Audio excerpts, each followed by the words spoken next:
অনুরূপভাবে বিগত সালের আরও যে সকল প্রশ্ন আছে, যেমন বিগত নিবন্ধনে কিছু প্রশ্ন 60টি সংখ্যার যোগফল 401, প্রথম 3টি সংখ্যার গড় হচ্ছে 56, শেষের 3টি সংখ্যার গড় সংখ্যা কত?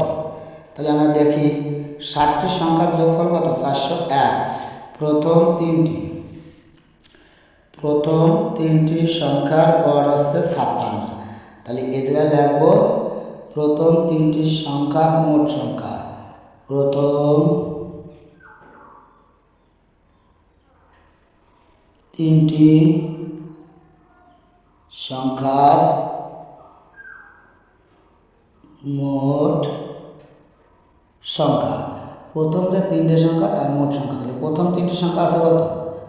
এখানে 3টি সংখ্যার গড় আছে হলো 56। তাহলে 56 সাথে 3 দেবো গুণ। তাহলে এই 3 গুণ 6, 3 6 18, 8 হাতে 1, 3 5 15, 15 আর 1 16। তার মানে আমরা পাইছি কত?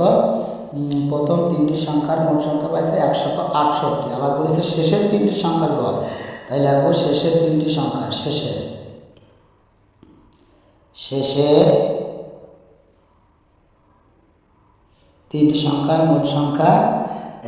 শেষের 3টি সংখ্যার গড় কত আছে? শেষের 3টি সংখ্যার গড় 58। 58 গুণ 3, তাহলে 3 8 24, 4 হাতে 2 আর গুণ 3 গুণ 5, 3 5 15 আর আছে 2, তাহলে মোট আছে 17, 174। তাহলে শেষের 3টি সংখ্যা পাইছে 174।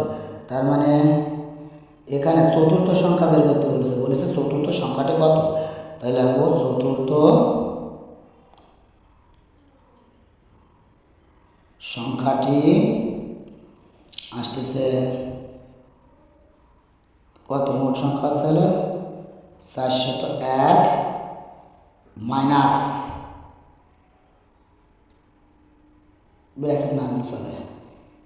এখানে আসতেছে একটা সংখ্যা পাইছি 168 যোগ 174।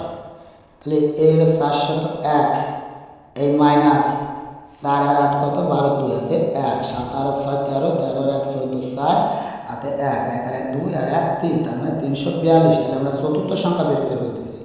2 আছে কত হলে 11 হয়, 9 হাতে 1, 4 আর 5, 5 আছে কত হলে 10 হয়, 5 হলে হাতে আমার 1, 3 আর 1 4, 4 4 মিলে গেলে 0। অতএব এর চতুর্থ সংখ্যাটি হবে 59।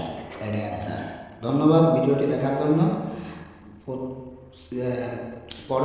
পরবর্তীতে বিগত সালের নিবন্ধনের প্রশ্ন এভাবে সমাধান পেতে চ্যানেলটি সাবস্ক্রাইব করে রাখুন। ধন্যবাদ, ভালো থাকুন সবাই।